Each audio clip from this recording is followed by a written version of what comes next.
ये मेरे हाथ में मौजूमुल कबीर है। इसकी जिल्द नंबर 2 का सफ़ा नंबर 241 हदीस नंबर 2783 है। इमाम जुबैर बिन बक्कार रहमतुल्लाह अलैह फरमाते हैं, वलदल हुसैन बिन अली रदियल्लाहु तआला अन्हु ले खम्स लयालिन खलौन मिन शाबान सन 4 मिन अल हिजरा, कि हुसैन रदियल्लाहु तआला अन्हु हिजरत के चौथे साल में शाबान के महीने में, जबकि 5 रातें अभी बाकी थी, आप जो है वो पैदा हुए। व कुतिला यौमुल जुमअत यौम आशूरा फिल मुहर्रम सन 61, और आपकी शहादत हुई मुहर्रम आशूरा के दिन सन 61 हिजरी के अंदर। व कतलहु सिनान बिन अबी अनस नखई, आपको कत्ल करने वाला सिनान बिन अबी अनस नखई था। आपको शहीद करने वाला सिनान बिन अबी अनस नखई था। ये देखें जरा बात, ये मेरे हाथ में मुसन्नफ इब्न अबी शैबा है, जिल्द नंबर 12 का सफ़ा नंबर 22 है, रिवायत नंबर 24525 है। अबू बकर बिन अबी शैबा रहमतुल्लाह अलैह फरमाते हैं, वक़ुतिल हुसैन इब्न अली सन 61 फी यौम आशूरा व क़तलही सिनान बिन अबी अनस नखई, आप शहीद किए गए सैयदना हुसैन बिन अली रदियल्लाहु ताला अन्हु 61 हिजरी में आशूरा के दिन, और आपको शहीद करने वाला सिनान बिन अबी अनस नखई था। फिर इसी तरीके से ये मेरे हाथ में तारीख तबरी जिल्द नंबर 4 का सफ़ा नंबर 289 है। उसमें जो वो रिवायत लेकर आए हैं, हमारे अंदर उसे पढ़ने की सकत नहीं, ठीक है। जो तहकीक करने वाले हैं वो रिवायत को खुद पढ़ सकते हैं। पूरा वाक़या है कि किस तरीके से नाउज़ुबिल्लाह मिन ज़ालिक जो है वो सिनान बिन अनस नखई ने आपको शहीद किया। हम उस किताब नहीं रखते पढ़ने, लेकिन इतना जरूर बता देंगे, तहकीक कर लो,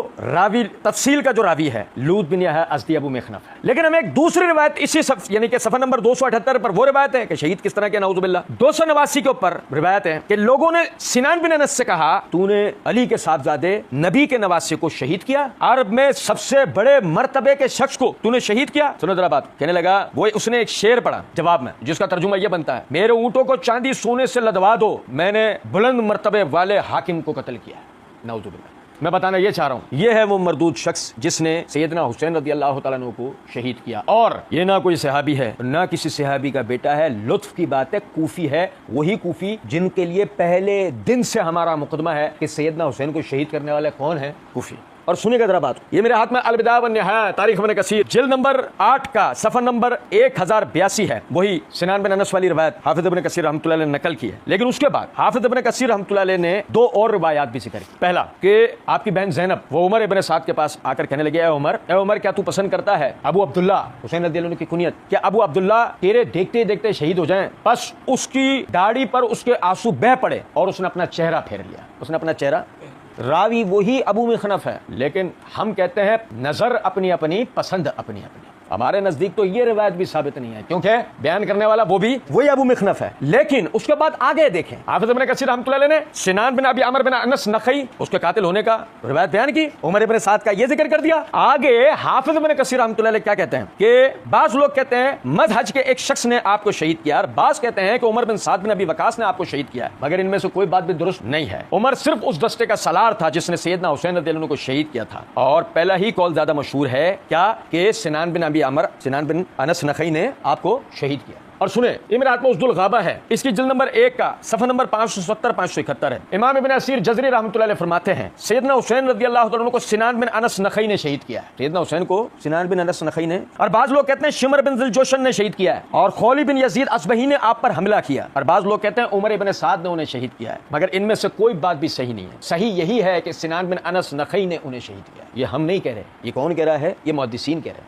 ये हम नहीं कह रहे, ये मुल्ला बाकर मजलिसी कह रहे हैं। ये वो रिवायतें हैं जिसमें शिया सुन्नी तारीख मुत्तफिक है। ये मेरे हाथ में जलाउल उयून मुल्ला बाकर मजलिसी, इसकी जिल्द नंबर 2 का सफ़ा नंबर 226 है। और रिवायत भी किससे लेकर आए हैं? इमाम ज़ैनुल आबिदीन से, सैयदना हुसैन के साहबजादे से, वो जो वाक़या करबला के ऐनी शाहिद हैं। वो कहते हैं कि बरिवायत हजरत इमाम ज़ैनुल आबिदीन सिनान बिन अनस मलून हजरत अलैहिस्सलाम का सर मुबारक उस लईन के पास लाया और चंद शेर इस मजमून के पढ़े कि मेरी सफर को तला व नकरा से भर दे कि मैंने एक बादशाह बुजुर्ग को कत्ल किया है, और मैंने उस शख्स को कत्ल किया है जो हस्ब व नसब में सबसे अफजल था और उसके मादर व पदर सबसे बेहतर थे। इब्न ज़ियाद ने कहा, बरहम व गजबनाक आलूद होके, जबकि तू जानता था कि वो सबसे अफजल हैं, फिर क्यों तूने उनको कत्ल किया? बाद उसके हुक्म दिया इस मलून को कत्ल कर दो। देखना कहीं मेरे वारंट गिरफ्तारी जारी तो नहीं हो गए। मुदई लाख पर भारी है गवाही तुम्हारे आबा अजदाद की। हम नहीं कहते, हम कह देते तो जो चोर का हाल होता वो हमारा। जरा गौर कर लो कि खुदा न खास्ता इमाम ज़ैनुल आबिदीन नासबी तो नहीं हो गए, नाउज़ुबिल्लाह सुम्मा अस्तग़फिर। और मुल्ला बाकर मजलिसी नासबियों का एजेंट तो नहीं हो गया था? और चलो उसको भी छोड़ो यार, रिवायत से पता है क्या पता लग रहा है? उबैदुल्लाह बिन ज़ियाद ने जब उससे ये जुमला सुना तो उबैदुल्लाह बिन ज़ियाद गुस्से में कहने लगा, जब तू जानता था कि वो सबसे अफजल हैं, तूने उनको क्यों शहीद किया? फिर उबैदुल्लाह बिन ज़ियाद ने हुक्म दिया इस इस लानती को कत्ल कर दो। सफा नंबर 203 पर खुद मुल्ला बाकिर मजलिसी अपना तबसरा देते हैं, सिनान बिन अनस लईन ने नेजा मारा और इमाम अबरार को मुंह के बल गिरा दिया। खौली मलून ने कहा इसका सर काट लो। जब नजदीक आया हाथ उस शकी का कांपने लगा और जुर्रत ना कर सका। बाद उसके सिनान बिन अनस शकी खुद आगे आया और सर मुबारक तने मुथर से जुदा किया। वही सिनान बिन अनस कहता जाता था, मैं जानता हूं तुम फर्जंदे रसूल खुदा हो और तुम्हारे मादर पदर बेहतरीन खल्के खुदा हैं। इमाम ज़ैनुल आबिदीन फरमाते हैं कातिल इमाम हुसैन सिनान बिन अनस लईन था। हम गलत तावील नहीं कर रहे और न ही हम उबैदुल्लाह बिन ज़ियाद की कोई वकालत कर रहे हैं। हम सिर्फ एक बात जानते हैं, अल्लाह ने कहा ला यजरिमन्नकुम शनानु कौमिन अल्लाह तादिल, किसी कौम की दुश्मनी तुम्हें इंसाफ से ना रोके। उबैदुल्लाह बिन ज़ियाद कातिल होगा, कोई मसला नहीं, लेकिन साबित होने के बाद अल्लाह ताला सैयदना हुसैन बिन अली रज़ियल्लाहु ताला अन्हुमा को जन्नतुल फिरदौस में सबसे आला मकाम अता फरमाया और अल्लाह रब्बुल इज़्ज़त उनके कातिलीन को जहन्नम के सबसे ज्यादा हौलनाक अज़ाबों से गुजारे और जहन्नम के सबसे निचले दर्जे में दाखिल करे जहां सारे जहन्नमियों का खून पीप गंद आकर गिरता है और अल्लाह रब्बुल इज़्ज़त पूरी कायनात के सामने उन लोगों को रुसवा करे।